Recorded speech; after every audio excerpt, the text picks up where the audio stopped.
People think they have full control over what they're saying. What's your take on this? Of course they don't. Professor James Pennebaker is a really interesting social psychologist who's made several major discoveries, one of which is related to his research on the psychological benefits of writing and language use for victims of sexual abuse, and another one is related to a special kind of words that completely avoid our conscious awareness, which makes them very interesting in the context of deception detection. In this interview, we dive into his research and explore how we can use words to heal ourselves, how to overcome sexual traumas, how to predict successful relationships by just looking at a couple of words. We analyze past and current presidents, inclusive Putin, and we look at how to detect deception by analyzing stealth words. We are also discussing the potential risks and benefits of ChatGPT in relation to manipulative language.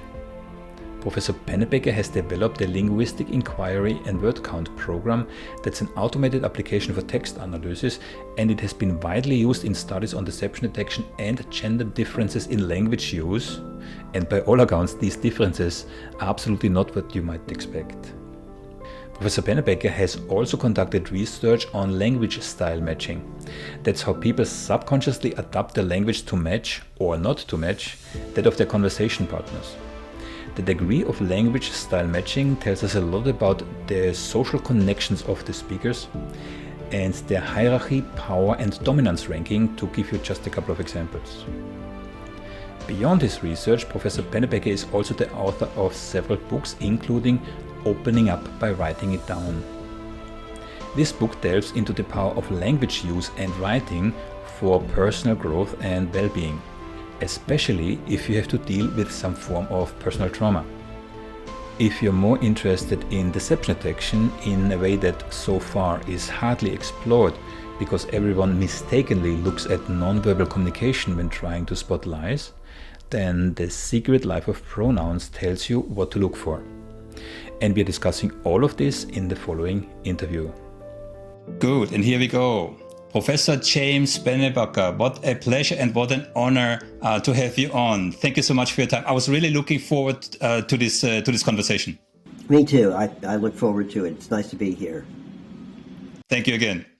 Now, I have a couple of notes next to me here, and I mean, my notes do not justice to your achievements, right? So you're a professor of psychology at the University of Texas, Austin. You wrote 9 books, one of which I'm having here. For some reason, I have it twice. I read it a couple of years ago, and in preparation for this interview, I reread it, and then I found out I have it twice. This one is still originally packed. I will give it to someone. Okay? Was quite an eye-opener, this book. You have more awards and honors than I can list on this little conversation here. What makes you very interesting is you're doing cross-disciplinary research. You include linguistics, clinical and cognitive psychology, communication, medicine, and computer science, not to talk about natural language processing, all these kind of things. Yeah. Now, very briefly, back to this book. And it's overlapping with many of the speeches, inclusive on TED, and your interviews that I have seen from you, right? Because you have a very refreshing style when it comes to presentation. Yeah. And this style finds also its reflection in your books, right? So it was an unexpectedly stimulating read because it scratches on something fundamental. People think they have full control over what they're saying. What's your take on this? Of course they don't. So we can control the topics that we're talking about.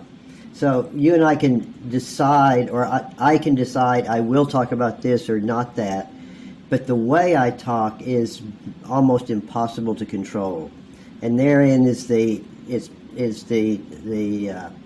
discovery that I stumbled on, which is, and when we mean the way we talk, it's the way that we use a group of words called function words. These are pronouns, words like he, she, you, or prepositions to, of, for, or these little tiny words that we never pay attention to, and it's these tiny words that reveal so much about us, and they're damn near impossible to control. Yeah, we're gonna talk about function words in more detail. Before we do, I would briefly touch on the beginning. I'm not even sure if it's the beginning, but according to my information, you started in the early 1980s to look at the language that people use which have suffered a significant trauma, right? So maybe you can elaborate. So I didn't start with any interest in language at all. I've never been interested in language. I was actually studying early on how people cope with upheavals in their lives. I was doing this through studying people's physical health. When do people get sick? When do they start reporting headaches or upset stomachs? And I was coming up with a large questionnaire. I was working on my first book about the psychology of physical symptoms, and it occurred to me, how about coming up with a questionnaire that captures every aspect of a person that might be related to health? And I was working with some students, and I said, okay, guys, feel free to put on this questionnaire anything that you think might be interesting about people. And we had things about people's eating habits and their daily behaviors. And someone said, how about this? Prior to the age of 17, did you have a traumatic sexual experience? Sure, I thought. Nobody asked that question, so we put it on. And I found that one question was related to every health question that I had looked at. And as I got more deeply involved, I discovered that having a traumatic sexual experience was a terrible experience, but the thing I discovered about it was one thing that made it so horrible is people didn't talk about it, and that in later studies, having any kind of trauma that you keep secret is really toxic. And so I started to think about secrets as a health risk. And then it occurred to me, well, if secrets are so bad, what if I brought people in the laboratory and had them write about their secrets? So that was the beginning of something that's called expressive writing. So we started doing these studies where we would bring people in the laboratory, and by a flip of a coin, we'd ask them to either write about the most traumatic experience of their lives that they hadn't talked to other people about in much detail, or we asked them to write about superficial topics. And we had them write for 4 days, 15 minutes a day. And we got permission to track their student health records. These were college students. And what we discovered was those people who were asked to write about these traumas ended up going to the Student Health Center for illness at about half the rate as people in the other condition, the control condition, that wrote about superficial topics. In other words, writing about these deeply disturbing secrets seemed to somehow benefit health. The next study, we drew blood and we did analyses of immune function, and then other labs started looking at this expressive writing, and it started to take off. And the big question that I had and everybody else had is, how in the world did this work? That's the real question. And there were all sorts of theories, and I was pushing some ideas, most of which ended up being wrong. But the point was, the mere act of putting things into words seemed to be really important. And that was what eventually got me into the world of language. By looking at the ways people write, I could start to get a sense of who would benefit from writing versus who would not. So that was the background. Yeah, and since then I read this research has been replicated many times, right? That's right. In fact, a paper just came out doing an analysis of the studies, and there have been over 1,400 studies using expressive writing. Wow! Not all of them work, but it does better than it does better than many things that we know about. Yeah. So you just spoke about students, right? So how long? If you were a child and you had some traumatic experiences, and today you're an adult or even an older adult, does that matter, or is it still effective? I think the issue is are you living with it. The more, in other words, if you are thinking about it, dreaming about it, obsessing about it, and you can't tell other people, yes, I think writing can be beneficial. If you had some kind of trauma in the past and you never think about it, why talk about it? I mean, life's going just fine with you. No sense in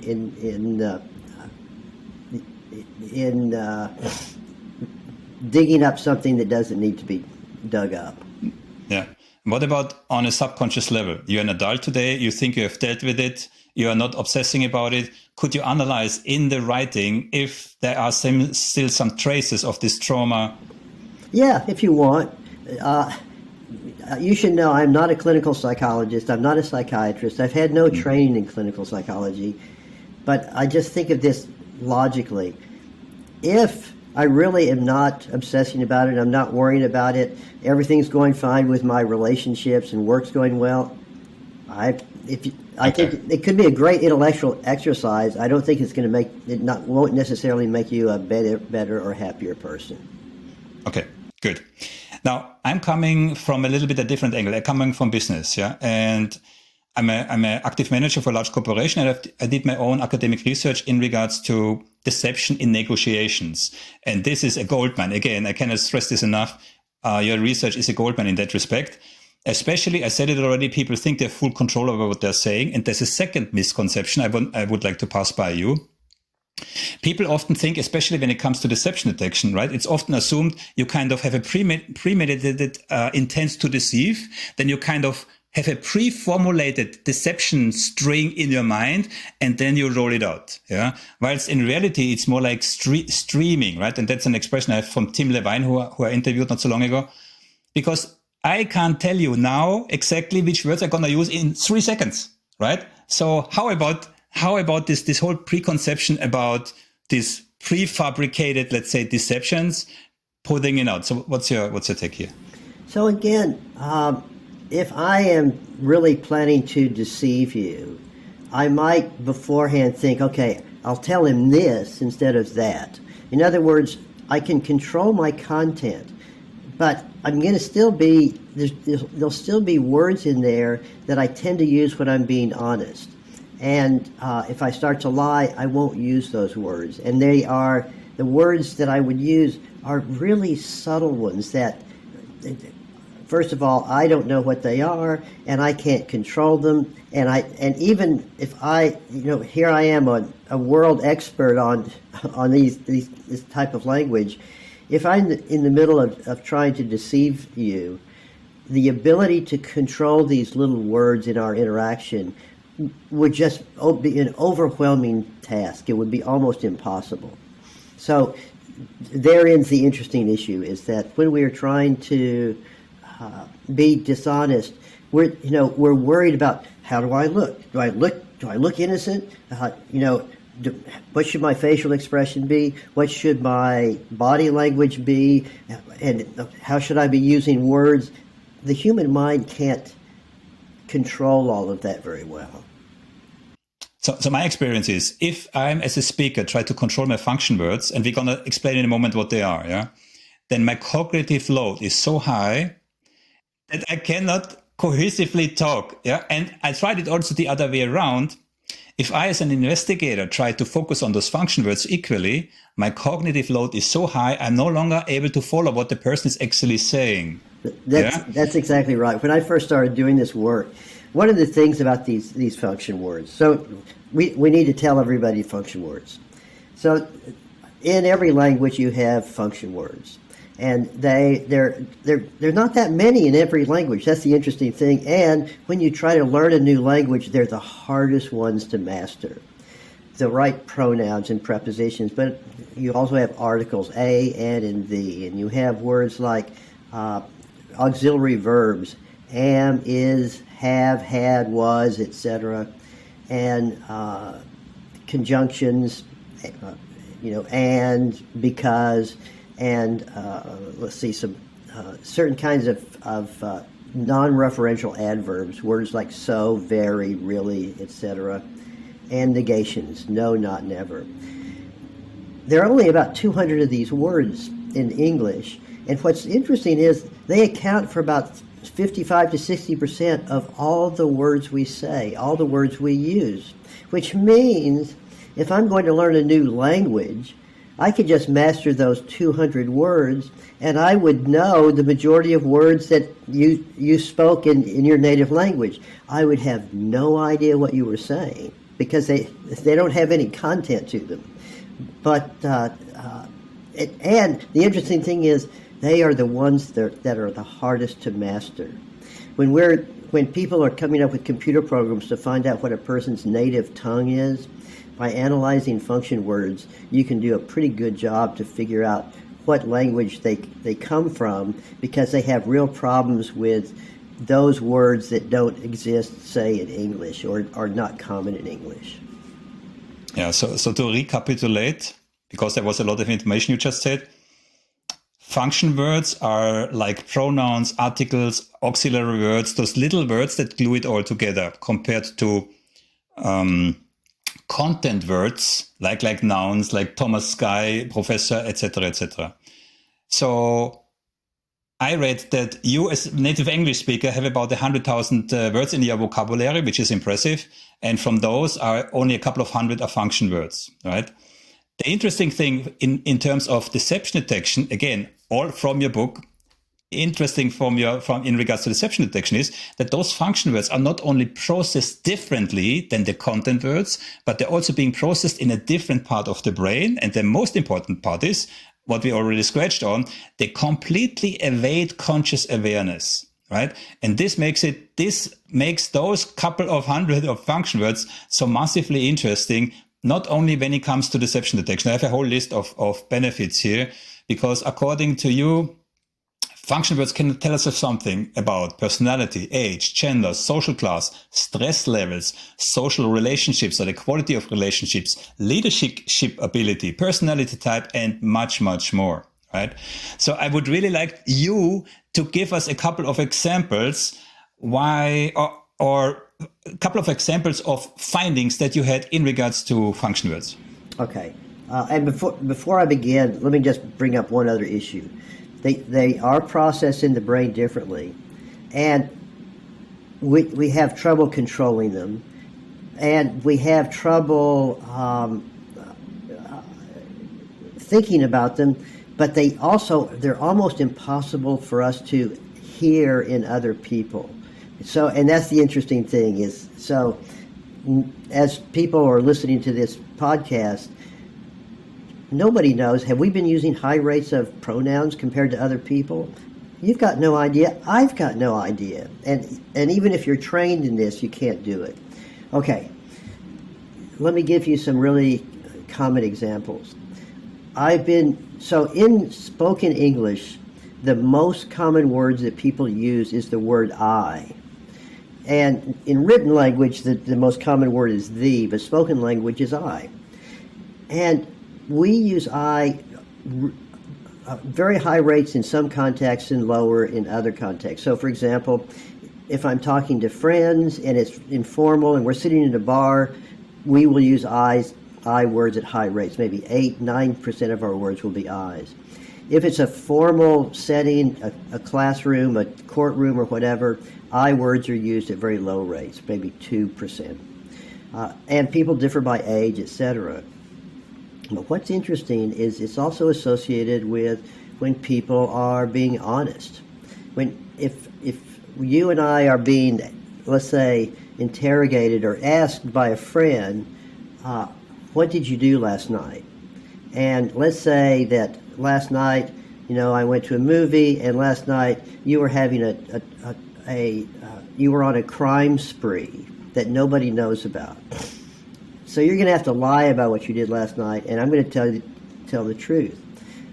I will use I words at much higher rate. I'm looking inward. What did I do last night? Well, I did this.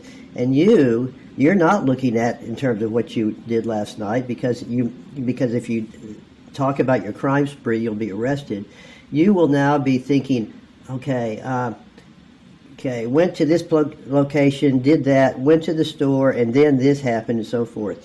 I'll be much less introspective. I will not be using I words more. I'm going to be trying to push my story away from myself. I will not use I words. So that is one way of deceiving, and part of it is kind of escape from self, if you like. But I words are also interesting, that we use I words when we are looking inward, when we're self-focused. Many people, for example, think that men use I words more because they are narcissistic and self-important compared to women. And indeed, men are more narcissistic and self-important. But narcissism and self-importance is not associated with self-focus. And consequently, people who are leaders or who are manipulative do not use I words very much compared to people who are more genuine. But we can take this even further. When is our attention focused on ourselves? Well, if we're physically sick, for example, people use I words at much higher rates. If people are depressed, they use I words at much higher rates. And in fact, we did a study comparing poets who were suicidal versus not suicidal and looked at their poetry. And suicidal poets used I words much more than did non-suicidal poets. And they didn't differ in their use of negative emotion words. So I words are telling us where we're paying attention. And once we do that, we get a better sense of their psychological state, if you like. Talking about the I word, right? So yes, and again, there's a lot of research out there, and very often in different directions. Yeah. So yes, apparently deceptive speakers avoid the I word, to keep distance between themselves. Yeah. But apparently good leaders also avoid the I word. Yeah. So my question to you is now, what is with the deceptive leader? Well, first of all, you're the head of a company. I was the head of my psychology department. And what happens when you become the head? So here I am. I love to gossip. I have lots of friends. And then I became department chair. And you can't do that if you're a department chair. You have to be, you're constantly looking out for the other people in the department. You can't be gossiping. You're kind of lying. You're not really overtly lying, but you're not telling your friends some of the dirt you're hearing about their colleagues. So you're standing back. But a good leader is not self-focused. A really good leader is looking out at the people that they're leading, and they're wanting to be sure everybody's doing okay, that they're working well together. They are focusing on the problem. They're not focusing on themselves. So a good leader is kind of deceptive. They're not as open as when they're not a leader, but it's not deceptive in the way we think of deceptive. It is essentially standing back and looking out for others. So I words are not, it's not always, so when people stop dropping in their I words, it's not always deceptive in the way we think of deception. It can also be concerned with things outside of you. Since we talk about deception already, I know there is a whole chapter about lying words in your book. So can you briefly outline your findings specifically in regards to deception, maybe in general about deception, and then maybe in particular about acts of omissions? So the world of deception is really complex. So there are all different types of deception. So one is the overt lying. And with overt lying, you are trying to lead somebody away from you. That, hey, I didn't do it. Look over there. So that's one kind of deception. And omission is that as well. So, what did you do last night? Well, let's say I really did go to the store. I really did do this. Oh yeah, I did rob the store, and then I did this and this and this. So one way of lying is you go along, you tell everything the truth, and then you conveniently skip over the robbery part and do everything else. But even with that, with this omission, you are having to kind of reinterpret the story because you can't really say you went to that particular place that was robbed. And then there's other kinds of deception that I stumbled across And these were what happens when somebody is planning to do something. And I came across this because a little bit of background. The reason I got into language was because I was interested in how people wrote about traumatic experience. And to analyze language, the big issue is how do you do it? And at the time, this was in the early 90s, there wasn't a popular or a desktop way to analyze language simply. And so, working with one of my graduate students, Martha Francis, we developed a computer program that analyzes language. And this computer program is called Linguistic Inquiry and Word Count, LIWC, which we call LIWC. And the LIWC program has developed over the years, and it's now it's one of the standards within certainly the social sciences and parts of business and others. And what's interesting about the computer program is it goes into any given text and calculates the percentage of words that are, for example, I words or emotion words or cognitive words and all these other dimensions of language. And so you can get a fingerprint of people's language patterns, and from this we can get a sense of their social and psychological state. So that's just a little bit of background. Over the years, what's happened with the growth of the internet is we've been able to now get and download hundreds of millions of texts, all kinds of texts, everything from blogs and Twitter and books and everything else. But also we can track individuals, and one place we do this is looking at people who speak publicly a lot, and some of those people are in the United States would be U.S. presidents. Every speech, every press conference is saved, and we're able to analyze that data. And I became interested in George W. Bush when he was president because, first of all, he gave a zillion press conferences. He talked to the press on average twice a week. And a lot of things happened during his presidency, including 9/11, the attack on Iraq, and other things. And I was looking at his data, and I was looking at his use of I words. And his I words, when 9/11 occurred, they dropped. And this happened actually across the United States. Americans in general, their use of I words dropped, but we words increased. It was kind of as though the culture kind of came together when 9/11 occurred. And then he got back to normal. And then about in August of 2002, his I words almost overnight dropped from, on average, I don't remember the exact numbers, let's say from 5% to 2%, that's a huge jump. And it stayed like that until March or April of 2023, about 8 or 9 months later, and then they started to come up. What happened? Well, they started to come up after the United States initiated its invasion of Iraq. And many people would say, including me, it was a damn foolish move on his part.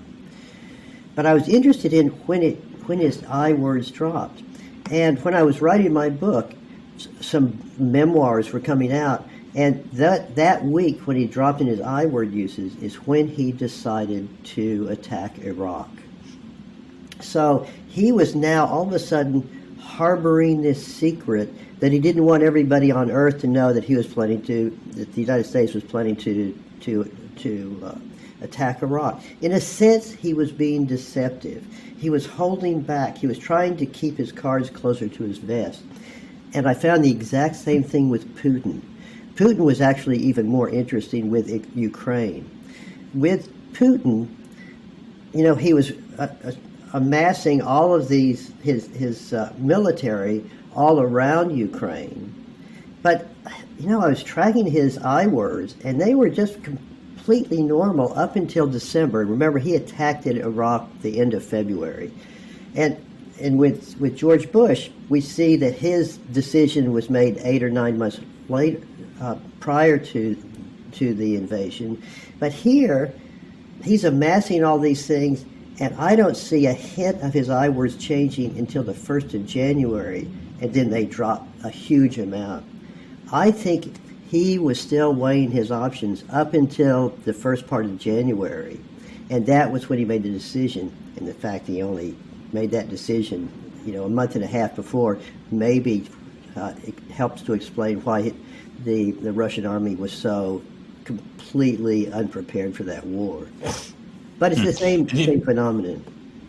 And if you track those words, the text that you analyzed is only specific if it's a secret, how you take any text in that period that you can get your hands on, or text that is specifically related to Ukraine. So no, anything I can get my hands on. And so keep in mind about a president. So if your entire country is going to go to war, that touches everything. That touches your discussion about the movies that you're going to be seeing. It's going to be touching, local issues. It touches everything. So you don't, and in fact, very often the leader may or may not talk about Ukraine or Iraq. They do some, but it's almost as though the bully who wants to beat up somebody and is trying to keep it secret. A good bully won't talk about that person at all that they want to go beat up. Of course, most bullies will want to talk about them in some way or another. But in a sense, it doesn't matter. We found, by the way, a similar thing in the tweets of the person who did one of the Boston Marathon bombing, and you see the same thing. There was this giant jump of when he changed, and everything would suggest he changed his mind. He joined the plot about 7 months beforehand. Yeah, and you can apply this also to historical data, right? I think you analyzed the Nixon tapes. I did, yes. Several years earlier, I would. It's funny you bring that up. We used some other analytic techniques before I had come to realize how powerful I words.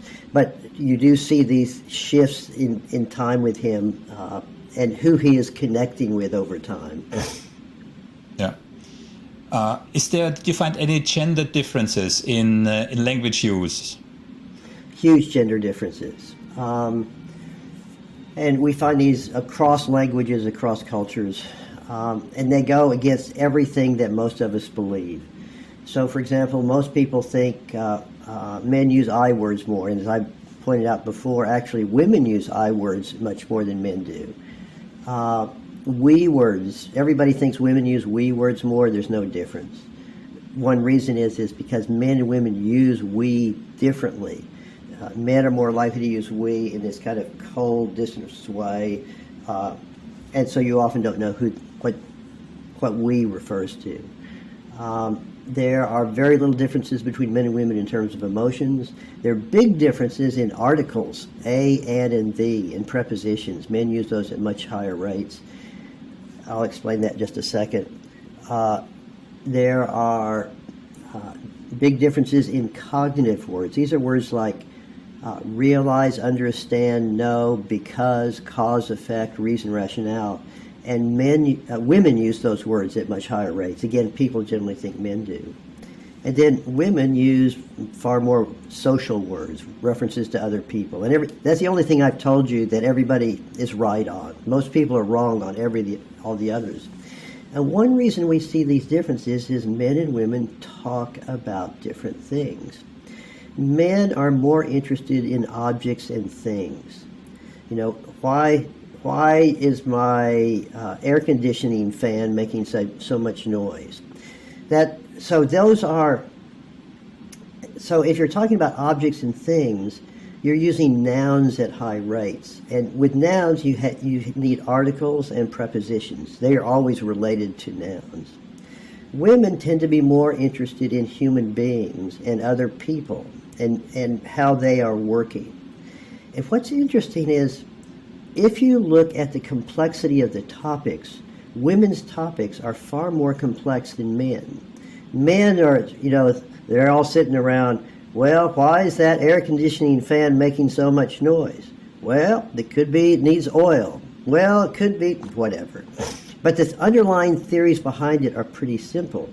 If you're talking about a human relationship, why is Bob now starting to date Eloise when everybody knows she's terrible for him?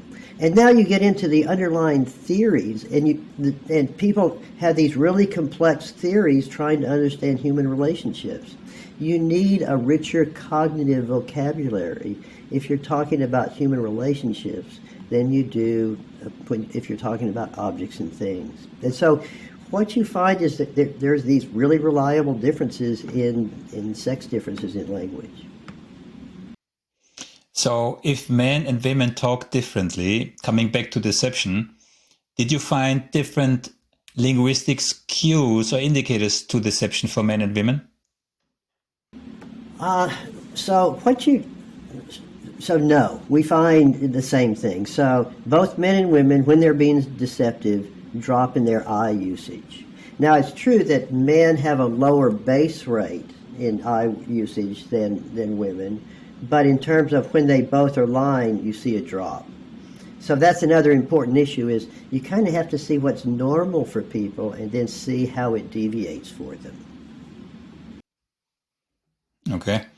And when we come to the measurements, specifically from Luke, I have Luke on my list, but Luke basically, when I played around, it was a couple of years ago, so I saw now you have Luke version 2022, right? So it's a bit more sophisticated than then. But basically, what I missed then was I see the data, but I have no guide as to interpret the data. I see the numbers, more or less, whatever, which words, and But what can I do with it? So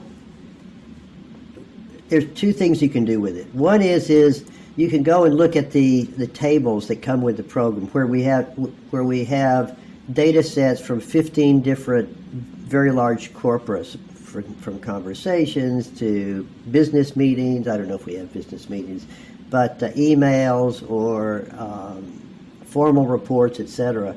And you can get a sense of, is this high or low on average?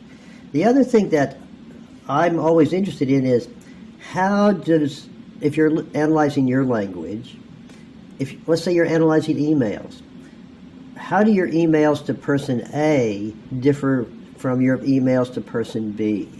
In other words, using yourself as a comparison, or how do your emails differ from your friend's emails in the same context? Because here are the issues that are going on in life, and this is a story of psychology. First, all of us come into a setting with different backgrounds. Some of us come into this setting and we're very open, and others are very formal, others are very impulsive, etc. But there are some settings where all of us are more formal, and other settings where all of us are more loose and easygoing. And so we have to take into account both the situation, but also the person and how they're coming into it.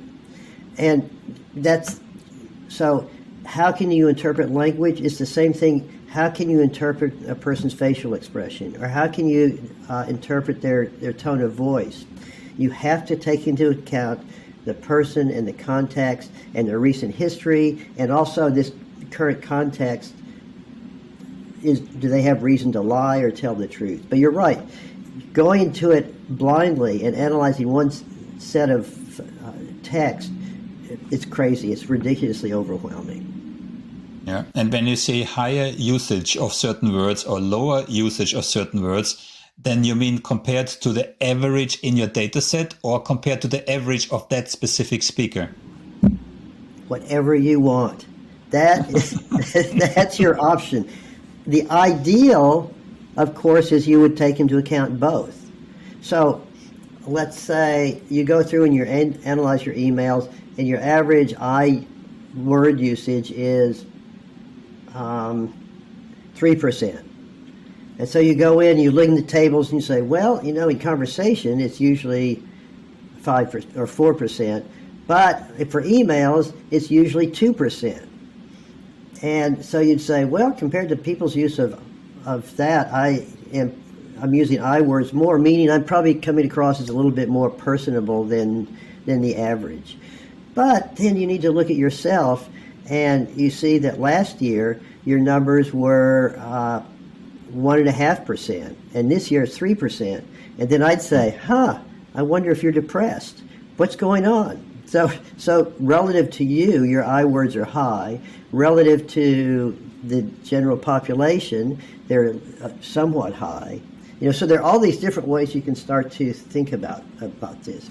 And this is what we do as humans. When you're trying to understand why your spouse is behaving in a certain way, you are going through this mental calculation. You know her very well, so you know what her base rates are. But you still are having to weigh all these different issues. Is it her work? Is it things she's dealing with kids? Is it me? I hope it's not me, and so forth. To put this in a practical context, and more specifically into a business context, I'm not sure if it was in your book, but I read somewhere you can calculate or compare the I words that you're using vis-a-vis the person with whom you have the email exchange, and whoever is using the less I words is higher on the social hierarchy. Specifically, also noteworthy, it's not what's on paper that he's a manager or a senior manager or whatever. It's the imperceptible hierarchy, the psychological hierarchy, right? That's right. That's right. And this is a really robust finding that we find in multiple places. So the person who we often with Luke we call it clouds. This is the person who walks in the room and other people know that this person is higher in status, and it's sometimes it could be they're the richest guy, they're the most beautiful person, they are the person who speaks with a certain kind of style, but that style is lower use of I words, and there's another group of words that are associated with it as well. As a side note, Luke is really valuable across multiple business settings. And in fact, I'm a minority owner of a company called Receptivity that actually works with businesses to analyze the language that people want to use to better understand their customers, better understanding the advertising campaign, better understanding their relationship among people in their company, and also to understand their company as well in terms of what might be going on, who's a good leader, who's a good manager, bad manager, etc. Okay. If we can briefly discuss language style matching, what can you tell us about it? So keep in mind that, remember I've said there are these different types of function words. There's about 8 different categories of function words. Imagine I could we could analyze the transcript of this interaction. We get all of your words, we get all of my words, and then we look at how similarly you and I use articles, you and I use prepositions, pronouns, etc. And we could calculate how closely we're matched with these different types of markers. And if you do that, you are essentially looking at the match we have in our language stylistics. And we call it this language style matching. The underlying idea is stupidly simple. You just calculate the percentage and compare the percentages of the two of us. And what's interesting about this metric is that language style matching is related to all sorts of things. A couple of things that I have particularly loved were, first of all, we looked at transcripts of speed dates. Speed dating used to be a big deal here in the U.S. Maybe it still is, I don't know. Where you get maybe, if it's a heterosexual speed dating, you get, let's say, 10 males, 10 females. You bring them into a room. You have each person talk to each other member of the opposite sex for, let's say, 5 minutes. And afterwards, after they talk for 5 minutes, they rate how well they like the person and would they be interested in going out on a date. And in the studies that we analyzed, these speed dates were recorded and the people knew they were. And then we compared the rating, whether or not the two people wanted to go on a date with each other. We call that a match if they do. By analyzing the language, we could predict who would go out who would go out on a subsequent date better than the people themselves did. And the reason is that we looked at language style matching. We looked at the degree to which they were on the same page. And very often one person would say, "Oh yeah, that went great," and the other person would say, "Not so much." And if it was like that, their style matching was not very high. But if both of them were there, they did in fact more likely to go on a date. And then we did another project, and this other project I always loved. This was a project that one of my students, Rich Slatcher, did. And what he did, this was looking at dating couples. And these were, by and large, beginning college students. And so beginning college students are in really unstable relationships. And what we did was we only looked at people who would allow us to analyze 10 days of their instant messages with their boyfriend or girlfriend. And then we gave them questionnaires, and we asked them, how stable is your relationship? How likely will you be together in 6 months, etc. And we analyzed their instant messages. Several months later, we went back to them to find out how their relationship was doing. And so we have this language style matching of their instant messages, and we split them in the middle. Those that were above average, that were higher than average, and those that were below average. And there were 86 couples. And what we found was that of the people who were above average in language style matching, 80% of the couples were still together 3 months later.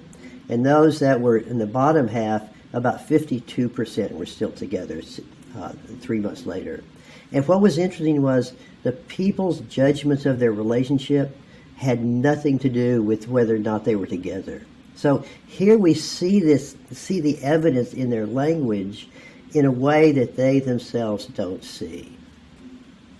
That reminds me a little bit on the research from John Gottman, right? Yes. So he had 10 minutes, based on a 10 minutes conversation with the couple, he can predict the likelihood that this couple will be divorced in the next 3 years with an astonishing degree of accuracy. I read somewhere between 80 and 90%. I said, it's really amazing. Yeah. Later studies find it's not that good with bigger studies, but I think that idea is a really rich one. Yeah. And can you to put this a bit more on a practical level? I know it's really hard, because if you're in a conversation like we are now, you cannot monitor your own style. And with style, you refer specifically again to the function words, not to the content words. Yeah. But two things. First of all, on the nonverbal communication plane, you have also mirror and matching. Yeah. The closer people mirror with the body language, the closer you can see how they match. And a good example that I'm always observing is in a restaurant, in a bar. If he or she takes a sip of the glass, and the counterpart does it also, yeah, kind of aligned, that's a really good sign that they're well aligned, right? I think. But coming back to. You're exactly right, and I'll bet you $10 that their language is matching as well. Yes. So on a practical level, again, I know there is also language mirroring, right? But the language mirroring does not refer to the function words. It's more if people use the same words. If I use the car as opposed to the automobile, or the other way around. If I use the more complex word automobile, and someone talking to me who usually uses the word car also starts using the word automobile, but it's a content word, right? So there are two layers of style, of matching, linguistic matching that can be observed. That's right. That's right. And I think the two of them go together, actually. Yeah. Now, we have talked about Luke. Are there any other tools today that you are aware of that are equal, better, different to Luke? So, I have a vested interest in Luke, of course. there are a lot of different. So in terms of word counting, I personally think Luke is really the one you want. But there are other techniques. The world of text analysis has just exploded, and I think the most powerful and most interesting one is we're seeing with this GPT, ChatGPT. Yeah.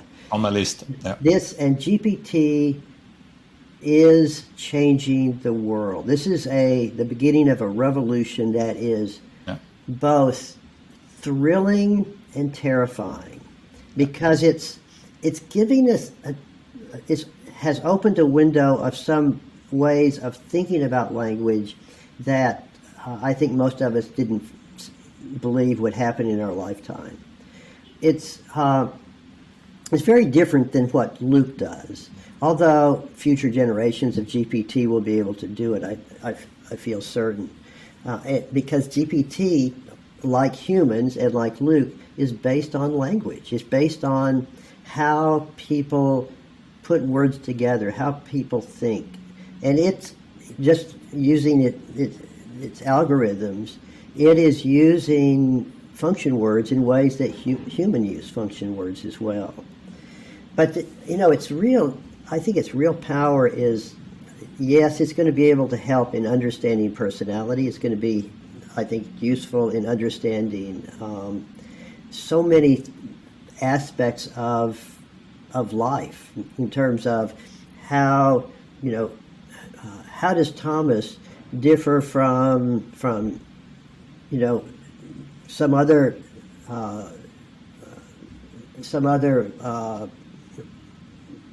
podcaster, Jordan Peterson. How are they similar and different? And in fact, you could go and ask GPT that right now, and it'll do a shockingly good job in talking about probably the content.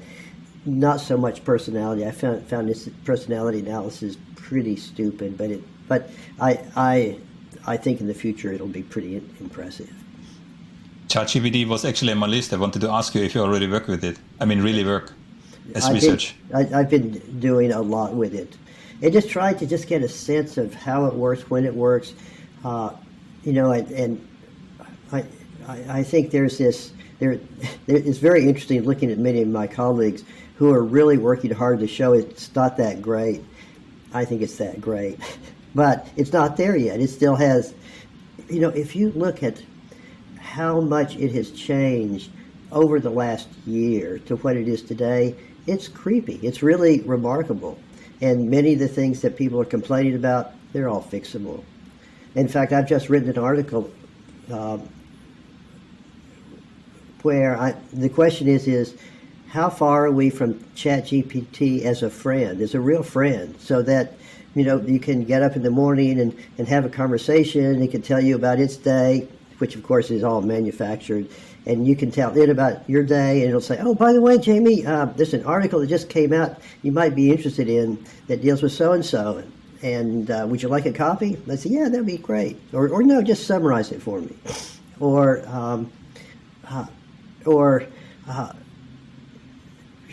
my wife seems to be upset about something. What do you think that might be? I've used that, and of course, if my wife found I was using ChatGPT to understand our relationship, I don't know if she'd be happy or furious. Yeah, but because you said yes to my question, what specifically are you using ChatGPT for in your research? Right now, I'm trying to see how it thinks about personality. In other words, I ask it to analyze the personality of U.S. presidents based on their inaugural addresses or other data sources, and then I compare that with what, say, Luke does. And for example, and I'm able to, and I'll even ask it to come up with the Luke data for it, and it's all manufactured. It has nothing to do with it. But of course, ChatGPT speaks with complete certainty right now. Maybe it always will. And therein is the problem. It's when you start dealing with kind of esoteric psychological issues. It is like the guy at the bar who can pontificate about anything, who has some knowledge about things, but a lot of the stuff that the guy says, he's just making up. He's making educated guesses. I'm not sure, again, me not knowing, you can feed ChatGPT information before you let it work on something, right?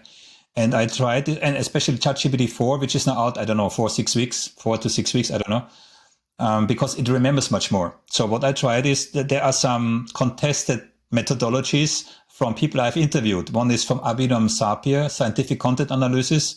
The other one is from Mark McLeish, statement analysis. So I tried to feed ChatGPT all the information I have collected from Mark McLeish and from Abhinav Sapir, and then let it analyze certain text, right? I'm especially interested in spoken narrative because it's with a snap of a finger, I can translate a speech to text in like half a minute, 2-hour conversation, and I have it with 90-something% accuracy. Yeah. Problem is, I still need to work on what I feed ChatGPT. Is it too much? Is it too little? Does it understand it correctly? All these kind of things. It's at the moment, it's just playing around. Yeah. But sooner or later, this or a similar algorithm may be able to tell us things we are not even aware about of ourselves based on day-to-day conversation, nothing else. That's exactly right. Yeah. And the other real promise of GPT is that it's very interesting, having lived in the language world for all these years. I've been looking just at words, but the fact is language is also intonation, facial expression, yep. And the reality is GPT has the ability to use all of these. And it also, one thing I was asking it to do was to give me the Big Five profile. This is, for those who don't know, the Big Five is a kind of the standard personality measure that we use. It's self-reports of neuroticism, openness, etc. I asked it to do it of several people who are famous and other people who have a web presence. I asked it about me, I asked it about my wife, I asked it about other people. And the feedback I got was pretty good. And then I started realizing it's using not just my language, it's looking at everything on the web about me and the other people I'm talking about. So it's using almost the cultural picture that we have to come up with these evaluations. That's a really smart way to do it. I mean, that's a much better way to do it than relying on people's self-reports. And the idea of the fact that it can pick up gossip, it can pick up Twitter and certainly Reddit, where there's any kind of information, and of course Wikipedia, all of this, bringing it all together to come up with these reasonably coherent pictures of people, which none of our methods do. Our methods are, okay, I'm analyzing function words, and I'll tell you everything about this person based on function words. Well, it turns out we're more than just function words. And this is something that I think GPT has some real potential for. Okay. So encapsulating all your knowledge, and of course, we don't know what the future brings with artificial intelligence, but encapsulating your research, and again, to try to put it a little bit in a practical context and also in a business context to some degree, negotiations, these kind of things, interrogations on the police side. What would be your recommendations? What to do? What to look for? What to analyze? And a couple of examples. So first of all, I want to temper people's expectations. So here I am coming and saying, well, we can predict deception, but we don't predict deception worth a damn. On a really good day, in highly controlled studies, we can predict it at 67% accuracy, where 50% is chance. Some people claim they can do it at 90%. That's bullshit. There's no way. And especially in the real world, it won't even be close to 67%. It'll be much lower than that. There's too many variables, and there's too many contexts, and there's too many people. So keep your expectations in check. And I think this is going to be true for any kind of job issue. So, for example, with receptivity, when we work with a company, people want to say, okay, I want to be able to predict, how will this employee be working in a year from now? We don't know how this person's going to be working a year from now. Tell me I need to know who's this person's boss. I need to know this person's background. I need to know all this stuff that we don't know, and because humans are complicated and the world is complicated. So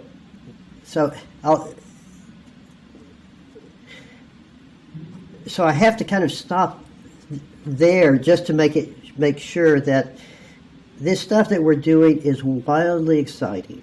We're discovering stuff that no one has ever seen before, looking at changes using big data. But we're looking at really noisy data. How much variance we accounted for, that is, how strongly we predict, it's pathetic. We're just not good. It's a little bit like, I hate to say this, medicine. If we look at the whole field of medicine, for example, most drugs, they work pretty well. Not that great if you look at the real statistics, but they do better than chance. And it's the same thing with types of surgery. They do better than chance. And you ask the doctor, how long will you live with this? He'll do better than chance. But all of this, it's pretty crude. And that's where we are. And even with ChatGPT, we'll do better. So these things are going to be promising. And I think the strength of ChatGPT is it'll force us to start thinking better. It'll force us to start making decisions, taking in more information. But we're still not going to be doing 100%. We're still not going to be doing, humans are humans, and there's always going to be noise. I don't think I answered your question, but you're going to have to ask the question again. No, you answered the question. Same as in nonverbal communication, right? There are no unified deception markers, which work all the time by every person, But there is an overlap. No, there's a second layer when we dive into deceptive strategies. And I would only like to use one example, because you wrote about the first personal pronoun plural, we, also in the book. I think you listed 7 different examples. Now, in my study, what I found is something interesting, actually. I understand if someone wants to dilute their own responsibility and uses we to kind of blame the others also. We kind of screwed up. However, what I found in my research, which was very specific in high stakes negotiations, they had to elicit information from their counterparts while at the same time hide information on their own. So they needed cooperation. So what they did the opposite.